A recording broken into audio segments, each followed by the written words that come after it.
Alarm set करून ठेवा, या तारखेला येतोय बिग बॉस मराठीचा 6वा सीझन. तर नमस्कार रसिक प्रेक्षक हो, मी आयरेनो आणि तुम्ही बघत आहात MHCNX.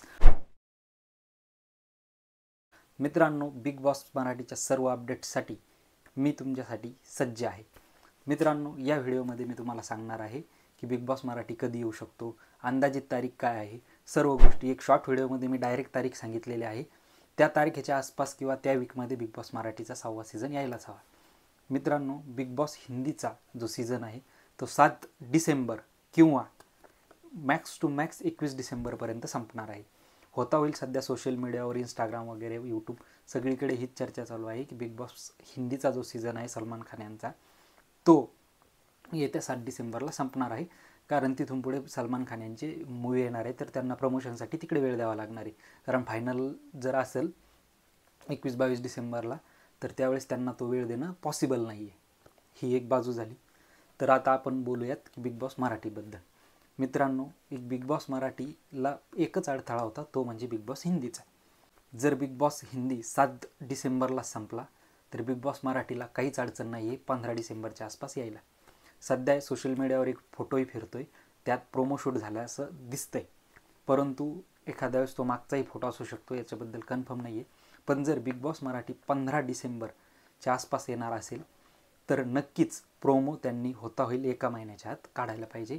म्हणजे येत्या 15 ते 20 नोव्हेंबर, 25 नोव्हेंबर मॅक्स टू मॅक्सपर्यंत पहिला तरी प्रोमो यायला हवा. बरोबर, ही एक झाली बाजू टेक्निकल. अजून एक सातत्यानं पडणारा प्रश्न, तो म्हणजे होस्ट कोण करणार. हसू येण्यासारखा प्रश्न आहे मित्रांनो. मागच्या वेळेस दोघा जणांनी मागचं सीझन 5 बिग बॉस गाजवले. त्यात पहिले येतात रितेश दादा देशमुख, दुसरा आहे सूरज. सूरजनी ज्या इंटेन्सिटीनं खेळला, ती इंटेन्सिटी, त्याची ती ताकद, त्याचं ते बॅकग्राऊंड, सगळ्या गोष्टी महाराष्ट्राच्या रसिक प्रेक्षकांना भावल्या व रितेश दादा यांचा आपुलकीपणा सगळ्यांना आवडला. तर हा प्रश्न पडायलाच नको की बिग बॉस सीझन 6 होस्ट कोण करणार, तर रितेश दादा देशमुखच करणार. मान्य आहे, त्यांचे 5-6 पिक्चर येणार आहेत, 5-6 चित्रपट येते पुढच्या काही दिवसात, पण त्यांच्यासाठी हा एक प्लॅटफॉर्म राहील की ज्याच्यावरून ते पिक्चरलाही प्रमोट करू शकतात. राजा छत्रपती शिवाजी महाराजांवरचा हा चित्रपट आहे, जो चित्रपट तुम्हीही नक्कीच बघा. प्रमोशनल व्हिडिओ म्हणा, काही म्हणा, पैसे घेतले काही प्रॉब्लेम नाही आहे, नक्की बघा. आपल्या महाराष्ट्राचा आराध्य दैवत आहेत महाराज, त्यांच्यावरचा हा सिनेमा आहे आणि मराठी माणसाने बनवलेला सिनेमा आहे, नक्की बघा. आता राहिला अजून एक प्रश्न की बिग बॉस हिंदी जर 21 तारखेला संपला तर काय होईल. तर मित्रांनो, मला असं वाटते की जर 21 डिसेंबरला बिग बॉस हिंदी संपला, म्हणजे कमीत कमी 120 दिवस किंवा 115 दिवसाच्या आसपास बिग बॉस हिंदी चालेल असं वाटते. तर जर बिग बॉस हिंदी 21 डिसेंबरला संपला तर मला असं वाटतंय एक प्रामाणिकपणे की 5 जानेवारी म्हणजे जानेवारीच्या पहिल्या वीकमध्ये किंवा मॅक्स टू मॅक्स मकर संक्रांतीच्या वेळेस बिग बॉस मराठी यायला काहीच प्रॉब्लेम नाही.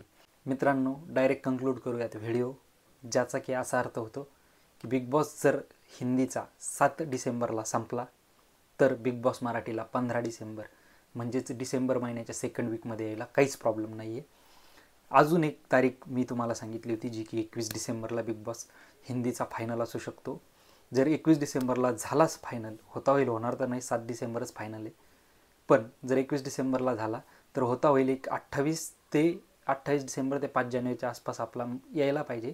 पण एक बिग बॉसची रीत असते मराठीच्या की एक महिना आधी ते प्रोमो टाकतात, एक 15 दिवसाआधी डेट रिव्हील करतात. त्या 15 दिवसाची ज्यावेळेस डेट रिव्हील होते त्याच्यानंतरचा जो ते 15 दिवसाची जर्नी असतात त्यावेळेस जे आपल्याला कंटेस्टंट असतात त्यांच्यासाठी अप्रोच केलेली टीम वगैरे त्यांच्या रिलेटेडची व्हिडिओ येतात. मग महाराष्ट्र अख्खा गेस करतो की कोणता कंटेस्टंट असेल. तर मित्रांनो, सरळ सरळ 2 डेट आहेत की एक 15 ते 20 डिसेंबरच्या आसपास यायला हवा बिग बॉस मराठी, किंवा मॅक्स टू मॅक्स जानेवारी महिन्यात यायला हवा, तोही जानेवारीच्या पहिल्या किंवा दुसऱ्याच वीकमध्ये. मित्रांनो, अशाच बिग बॉस मराठीच्या अपडेट्ससाठी आपल्या चॅनलला सबस्क्राईब केल्याशिवाय जाऊ नका, कारण यावेळेस आपण एकदम ऑथेंटिक रिव्ह्यू करणार आहोत. बिग बॉस मराठीच्या related A to Z update मी तुम्हाला या व्हिडिओवर देतो. A to Z म्हणजे माझ्याकडे आतापर्यंत 3 कंटेस्टंटची यादी आलेली आहे किंवा 3 कंटेस्टंट माहीत झालेले आहेत मला, परंतु आत्ता ते सध्या सांगणं म्हणजे कारण डेटच रिव्हील झालेली नाही आहे. जर डेट रिव्हील झाली तर मी नक्कीच, माझ्याकडे 10-12 कंटेस्टंट आहेत अशी की त्यांच्यापर्यंत अप्रोच झालेला आहे बिग बॉसच्या टीमचा, ते सगळी माहिती मी तुम्हाला सांगतो. एक संभाजीनगरचे एक कलाकार आहेत, त्यांना अख्खा महाराष्ट्र ओळखतो, त्यांना एक अप्रोच केलेला आहे, माझ्याही जवळचे आहेत ते, त्यांच्यासोबत डायरेक्ट बोलणं झालेलं आहे. बिग बॉसच्या टीमचा पहिला कॉल त्यांना येऊन गेलेला आहे. तर आपल्याकडे सगळे ऑथेंटिक माहिती आहे. बिग बॉसच्या टीमचे यांचे जे कलाकार जातात त्यांचे PR कंटिन्यू कॉन्टॅक्टमध्ये असतात. पण असे रिव्ह्यू आपण करणार नाहीत की ज्याच्यामुळे ते खुश होतील वगैरे. काही गरज नाही आपल्याला खुश करायची कोणाला. परंतु की मी एक सांगतोय की बिग बॉस मराठीचे जे प्रॉपर रिव्ह्यू ऑथेंटिक रिव्ह्यू आपण करूयात. काही प्रॉब्लेम नाही. कोण काय बोलल होऊन माझं 2019ला चॅनल उडवलं होतं बरोबर. काही फरक पडला नाही. मी नवं चालू केलं, नव्यानं उभं राहिलो. तर भेटूयात मित्रांनो लवकरच बिग बॉस मराठीच्या नवीन अपडेटसह. धन्यवाद. जय हिंद, जय महाराष्ट्र.